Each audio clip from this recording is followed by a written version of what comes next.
friends, today I would like to discuss another important concept from C language, that is structures. Okay, what is a structure? Structure is a collection of different data types. Okay, so why we need to collect a different data types? Okay, so when you see any real world entity, any living thing or a non-living thing, so that particular thing will have a different kinds of a properties. Okay, for example, if we take a living things like a human beings, so for example, if we take a student will have different kinds of information, like a student will have a name, a student will have a roll number, and a student will have some percentage in his academics. Okay, similarly, if you take any non-living things like tables, fans, whatever. Okay, so if you take a fan, okay, so the fan will have a name based on its company. Okay, so a name is nothing but a string. Particular fan will have some capacity, that 1200 nm or 1000 nm, that is its speed capacity.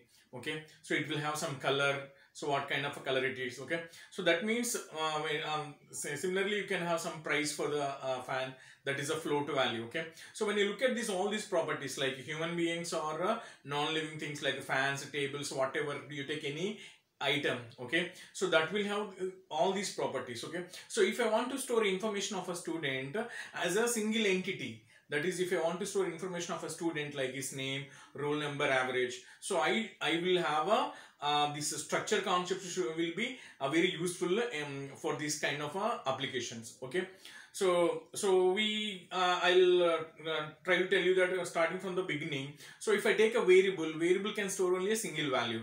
Similarly, if I take an array can collect only similar kinds of data elements. Okay, so if I want to collect different kinds of data elements to a particular single entity, okay, so then a structure comes into the picture. Okay, so that is what is the structure.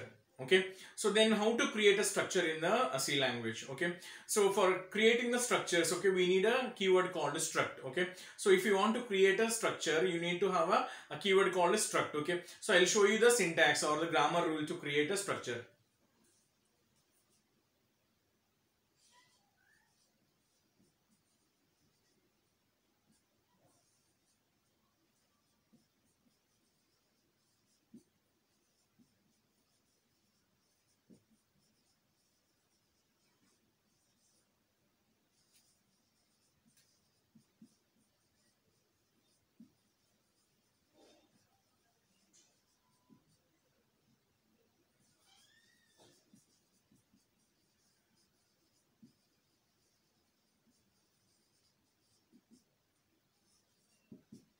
Okay friends, so this is the syntax for creating a structure. Okay, so you can see that this is the keyword, that is a struct. So this is the name of the structure. You can give any name for the structure. Okay, so that is up to you. So any valid identifier will serve as a name for the structure. Okay, so this is a body of the structure, so where I'm having a n number of members. Okay, so the elements or the fields that inside the structure are called members. Okay, so you can have a n number of members, so member 1 to member n. So each member will be like any variable, so it will have a data type, some name, and the structure should be terminated with closing braces followed by the semicolon. Okay, remember friends, so this is very important.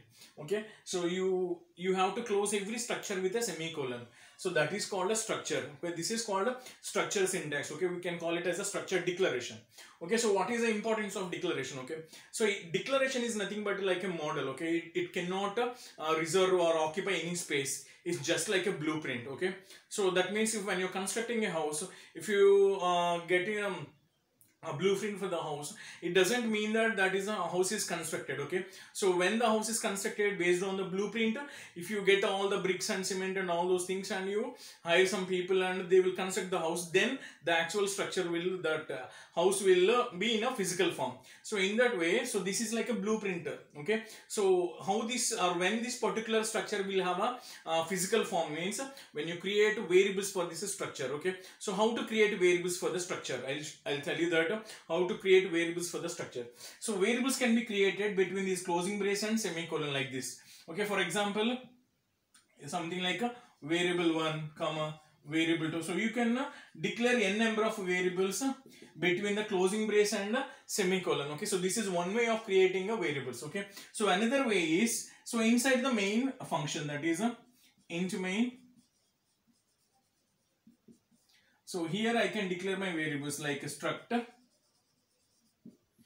name, some variable 3 comma variable 4. So this is another way of declaring a structure variable. Okay, so with this we can know that there are two ways to create a structure variables. One is at the declaration itself, okay, between the closing brace and semicolon. One is inside the main function. So when you create the variables, then actual memory will be allocated for the structure variables. Okay friends, so okay, so I'll show you some example for this. Okay, so this is actually syntax. Okay, so this will declare and define the variables. Okay,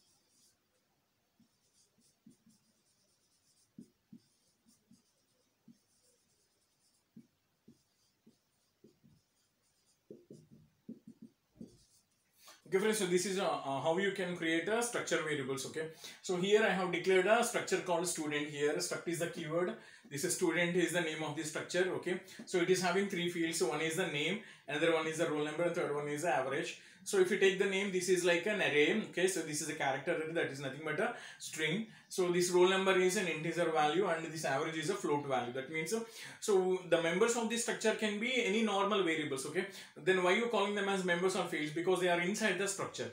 Okay, you can call them as a members or fields. Okay, so here if I want to create a variables for my structure, then so I can declare my variables between this closing brace and a semicolon. So I have declared them as S1, S2. So if I want, I can declare them inside the main S3, S4, but you have to specify the structure keyword along with the name of the structure. This is how you can create a structure and you can declare some structure variables. Okay, then how to initialize a structure variable?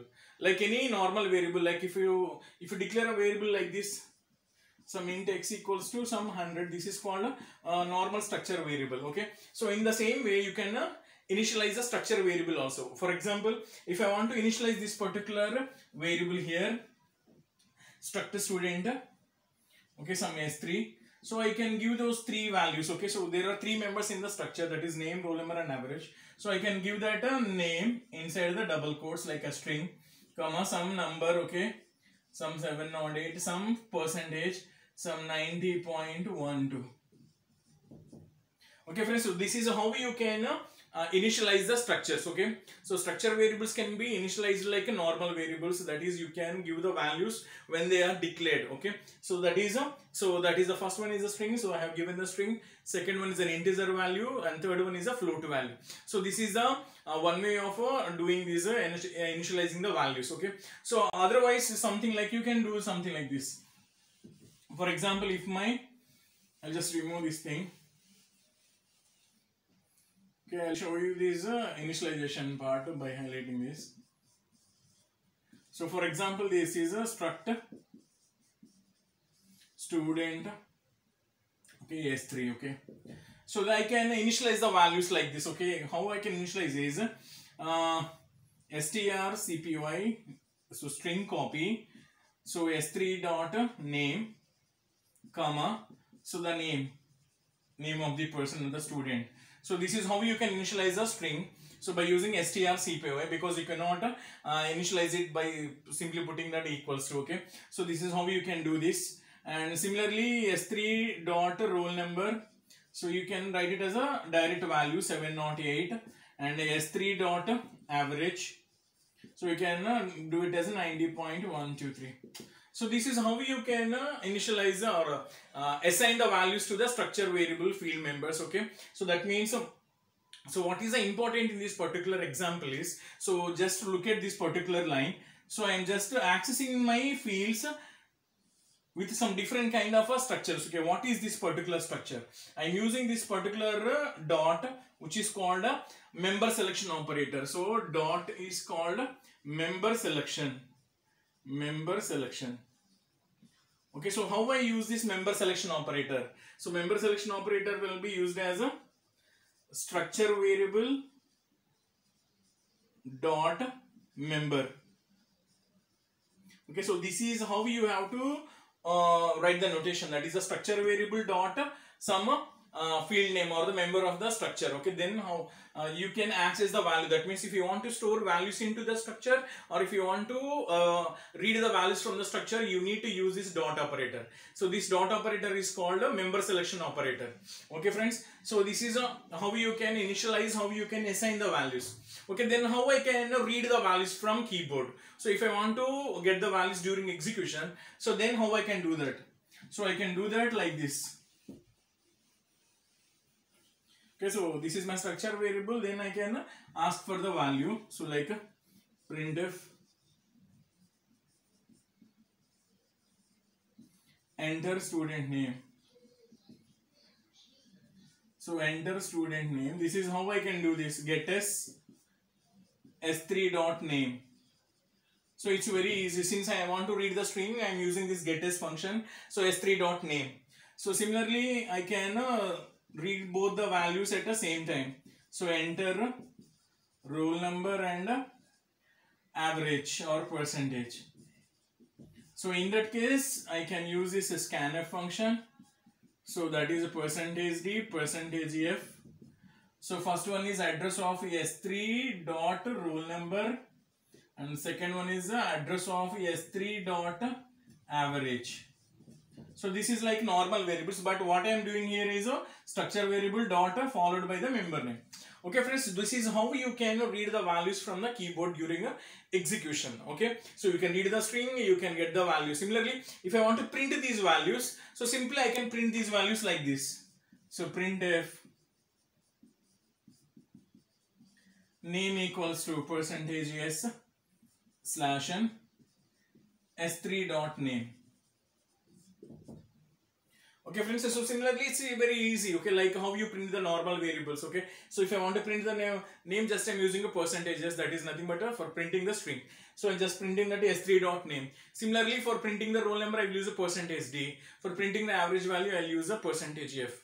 Okay friends, so this is how you can create structures in C language. Okay friends, so what are the key points in the structures? So structure is nothing but a collection of different data elements under a single name. Okay, how you can create a structure? A structure can be created with a keyword called struct, and the body of the structure will contain all the members or the fields, and it should be terminated with a semicolon. So remember friends, you have to terminate the structure with a semicolon. So how you can declare variables? You can declare variables in two ways, at the declaration itself or in the main. Okay, so that is how you can declare the variables. Then how you can assign the values to the structure variables. So you can initialize them, you can assign them, or you can read the values during execution of the program. Okay friends, so this is a simple introduction to the concept of structures. When you create a structure variable. Okay, so just look at this. Here I have created a structure variable called struct student s3. Okay, so I have just removed the student structure, but it is present here. Just assume that this is a struct student char name some 20, then int roll number, float, average, and closing my structure. Okay, so that means a structure should be at the beginning of the or before the main or inside the main. Most of the times we prefer to place the structures before the main only. Okay, so this is student structure, and I have declared a variable for this, and I have read the values from the keyboard. Okay, so what happens when you do this struct student s3? So inside memory, if this is a memory, so s3 will be my structure variable. Okay, so s3 will be like this. Okay, so inside s3, what are the contents or members? So this student structure has got 3 members: name, roll number, and average. So for name, so an array will be created with the size 20. An array will be created with the size 20. Why I am telling size 20? Because my array character array is of size 20. So this particular will have a 0, 1 indexes until 19. Okay, so what is the total size of this particular thing? This is a 20 bytes. Okay, 20 bytes.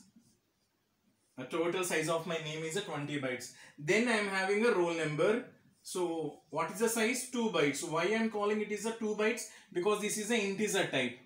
And there is an average. So what is its size? This is a 4 bytes. 4 bytes. Okay friends. So what do you mean by this? The total size of S3 is equals to 20 for array, 2 for integer and 4 for float value. So the total is 26 bytes. 26 bytes.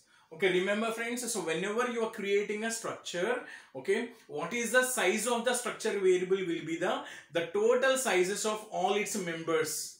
The sum of the sizes of all its members will be called as the size of the structure variable. Okay, remember friends, so this is how your structure will looks like inside memory. So when you are assigning these values, so if you enter a value that is like Rama, so Rama will be stored here and remaining all the things will be slash zeros because that is a string. Similarly, if I assign a roll number, so 708 will come here. If I assign a value, so average, so 90 point some 4, 5 something 4 to 5.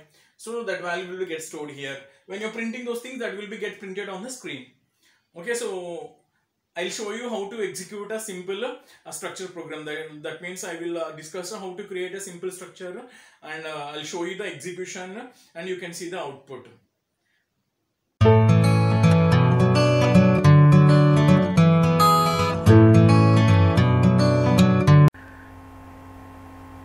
Hi friends, now I'll show you how to create a simple structure. Okay, just look at this program. So this is a program which creates a simple structure that contains student information. Okay friends, so first of all, what is a structure? A structure is a collection of different data types. That means a structure can store different kinds of data types together under a single name. So here you can see that we are creating this structure with the keyword struct. And the name of the structure is a student.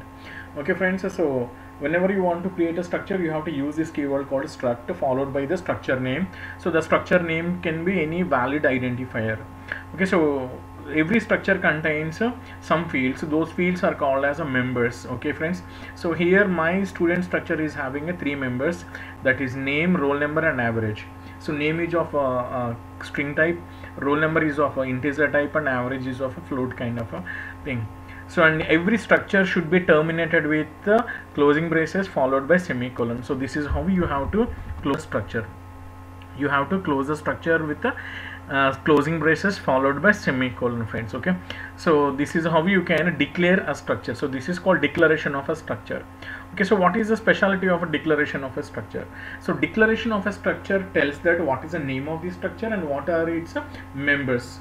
Okay, it does not reserve any space. Okay, remember friends, declaration does not reserve any space.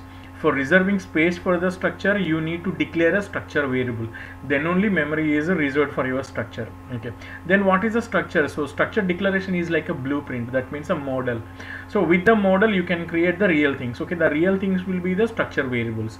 Okay, so how you can create a structure variable? You can create it like any other variables, like data type followed by some name will create a variable. So similarly here the structure variable, you have to declare it as a struct keyword followed by name of the structure, that is a student, followed by the name for the structure variable, that is S1 here. Okay friends, so these structures are called user defined data types. Okay, so we know that predefined data types are there and there are user defined data types. Okay, so structure is one of the example for that user defined data type, because S1 is a variable which is of type struct student type, because struct student is acting like a data type which is created by the user, then you can call it as a user defined data type. Okay friends, so when you declare this structure variable S1, then memory is allocated for the S1. Okay friends, then how much space is allocated for S1? So the total space allocated for S1 depends on the sizes of the individual members of the structure. So here there are three members: name, roll number and average. So name is having a size 20, which is of character type. That means 20 bytes will be reserved for name. Then roll number is of integer type, so 2 bytes will be reserved for roll number, so 20 plus 2 is 22. Then average is of a float type, so it reserves 4 bytes of space, so 22 plus 4, 26. So the total size of S1 will be 26 bytes. Okay friends, so remember friends, the size of the structure depends on the sum of the individual sizes of the members. Okay, then how we can read the values into structure? Okay friends, so for reading the values into structure, you need to use a special operator that is called a dot operator. Okay, so friends, so now you can see here at the cursor, so I am using that dot operator. Okay, how you have to use a dot operator? Dot operator can be used as a structure variable name dot member name. So that is how you can use that dot operator. Okay, what is the use of this dot operator? Dot operator allows us to access the contents of the structures. That means if you want to store information into structure, or if you want to read information from the structure, then you have to use a dot operator. So this dot operator is called a member selection operator. Okay friends, so here my program is asking for entering a name. So since I want to read my name with spaces, I am using getters function. Then it is asking for the roll number. So like any other variable, I am using ampersand name of the variable, but here the name of the variable should be the structure variable name dot member name. So that is s1 dot r name. So since this is scanf, I am using a ampersand to represent that is an address.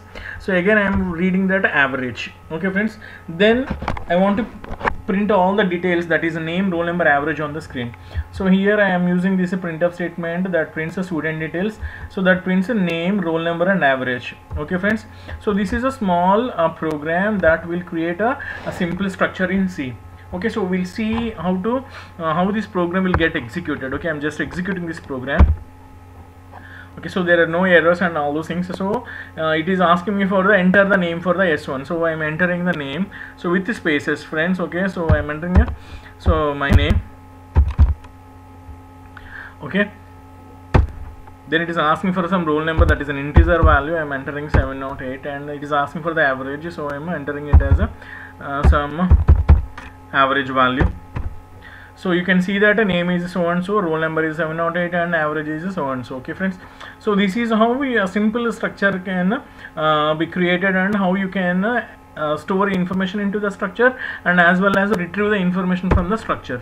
Okay friends, so this is a small program. Okay, so what are the key points that we have to remember when you are creating the structures is structure declaration should be created with the struct keyword followed by some name of the structure followed by some members. So members are nothing but the normal variables where you can use names, that means characters, normal variables like integer variable, float kind of variable, and all those things. Okay, now I'll show you to create a structure variables in another way. Okay, so I'm just removing this declaration of a structure variable inside the main. Okay, so you can create this inside the structure declaration itself. Okay, so in between these closing braces and semicolon, here you can write the structure variable name. So instead of declaring it as a struct student S1, here at the declaration itself I am creating that structure variable, that is S1, in between closing brace and semicolon. Okay, so I will save these changes and I will execute my program.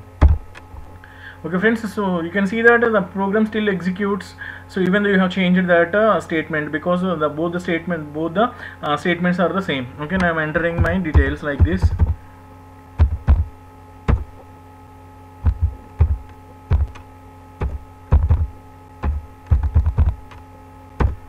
Okay, so you can see that still you can get all the information. Okay friends, this is how you have to create a structure and how you can create variables for the structures. Okay friends, so I'll show you what happens if I forgot to do this. Okay, so if I forgot to close my structure with a semicolon, okay, we'll see what happens.